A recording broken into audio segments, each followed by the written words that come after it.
Se você é daquelas pessoas que não tem tempo para nada e que vive deixando tudo para depois, como se não tivesse amanhã, este vídeo é para você. Nele vamos abordar 4 tópicos baseados neste livro, o qual te dará muito tempo. Fica comigo até o final e vamos lá. Então, como eu disse, neste vídeo vamos falar sobre este livro, o qual o autor Christian Barbosa ele delimita aspectos muito importantes sobre a nossa vida e leva principalmente em consideração o aspecto chamado tempo. Sobre o tempo, ele divide isso em 3 aspectos: a parte importante, circunstancial e urgente. Sobre a parte importante, ele leva em consideração tudo aquilo que realmente é importante para nós, tudo aquilo que vai nos trazer crescimento, nos trazer realização.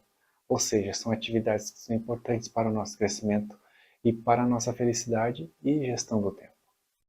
Ele fala também sobre a esfera circunstancial, que são aquelas atividades que acabamos tendo em nossos dias e dias que não nos agregam de maneira alguma. São elas como assistir séries, assistir vídeos, conversas fiadas, enfim, são atividades que no fim fazem parte de nossas vidas, mas que não nos trazem resultado algum. O autor do livro também fala sobre a parte do tempo definida como urgente, que são todas aquelas atividades que tínhamos tempo hábil a se fazer, mas que, através das atividades circunstanciais, da procrastinação, isso acabou saindo da esfera do importante e se tornando urgente. Tudo isso nos traz muita aflição e muito arrependimento por termos deixado esse tempo tão importante se passar. Para que esses efeitos nas atividades urgentes e circunstanciais deixem de fazer parte do nosso dia a dia, o autor traz ferramentas que levam em consideração a nossa identidade, as nossas metas, quais os planejamentos, organização e a execução desses planos. Então, a partir de agora, vamos ver os 4 tópicos para que possamos botar em prática essas ferramentas e nos entender através da nossa identidade e do nosso propósito. Segue aí com a primeira. A primeira dica muito importante desse livro é o poder da escolha e o poder da ação. Sabemos que as escolhas e a ação, elas estão atreladas umas às outras, onde não há ação sem uma escolha. Então, quando escolhemos deixarmos de estudar, deixarmos de ler um livro, deixarmos de fazermos tais atividades tão importantes, deixamos de agir. E uma frase muito importante destacada nesse livro é que você erra 100% dos chutes que você não dá. Sendo assim, o autor nos provoca que façamos boas escolhas e tenhamos boas ações para que no futuro tenhamos aproveitado o máximo de tempo possível de nossas vidas com quem amamos e fazendo aquilo que realmente gostamos. O segundo tópico desse livro, o autor nos traz diversas ferramentas para que façamos uso e que elas otimizem então as nossas atividades, as nossas escolhas, que aliviem os pensamentos de nossa mente e que façamos parte então de um grupo seleto de pessoas das quais têm o controle completo de seu tempo.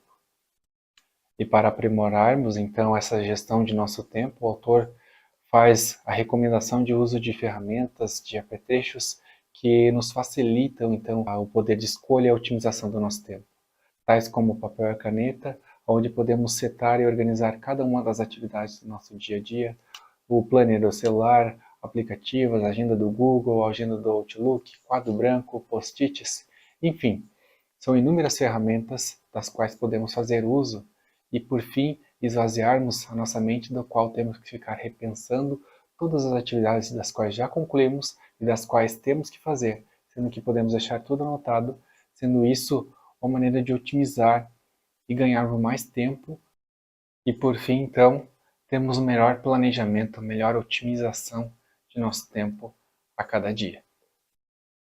O terceiro tópico desse livro, ele fala sobre o equilíbrio de 4 corpos, sendo eles o físico, o mental, o espiritual e o emocional.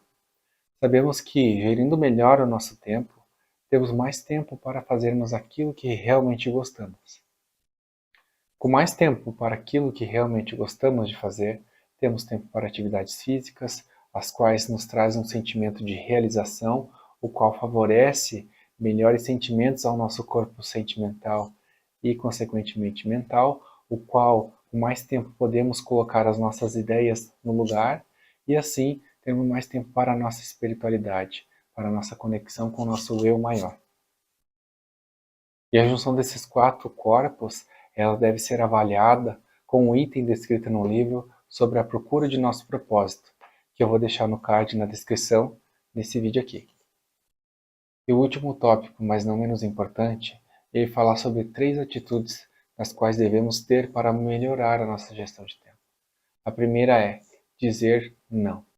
Dizer não significa ser uma pessoa grosseira, mas sim uma pessoa sábia, aonde entende que o seu tempo tem uma certa importância, que não é a mesma do tempo das pessoas das quais te solicitam certas atividades. E se essa atividade não trará prejuízos algum a você, não hesite em dizer não. Próximo ponto é saber delegar.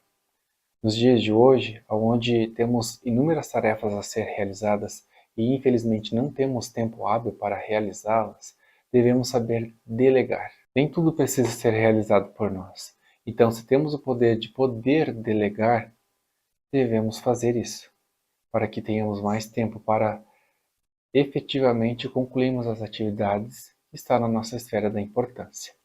Lembrando que, ao delegar uma atividade, a responsabilidade dessa atividade não vai para a pessoa, ela continua contigo. Então, delegar não significa transmitir também a responsabilidade, mas sim apenas a atividade da qual você não tem tempo hábil para concluir. Então, se a atividade der certo ou der errado, ainda você continua sendo responsável. Então, delegue com sabedoria. E por fim, devemos fazer. Se as atividades levam até 3 minutos para serem realizadas, faça. Se elas têm um caráter de urgência, aí não tem como. Você tem que largar tudo e ir lá resolver essa atividade, por mais tempo que demore. Mas não esqueça de fazer uso das ferramentas e anotar todas as suas atividades ao longo do dia, para que no final do dia você tenha um controle e entenda quanto tempo foi gasto em cada uma dessas atividades, para que no dia seguinte você se planeje melhor e tenha o melhor controle dessas atividades urgentes, circunstanciais e importantes. Então, para finalizar esse vídeo, eu vou ler uma frase que eu encontrei no livro que eu achei muito importante.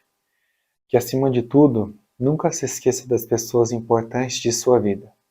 Não há dinheiro no mundo que pague o valor que elas possuem. E que é preciso dedicar o tempo para viver esses relacionamentos de forma intensa e prazerosa.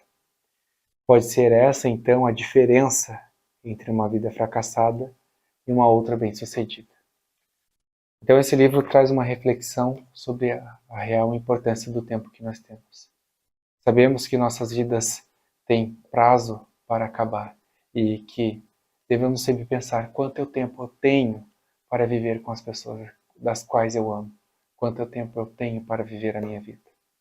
Então, fica a recomendação da leitura desse livro. Espero que vocês tenham gostado. Não se esqueçam de se inscrever em nosso canal, de curtir e compartilhar com seus colegas.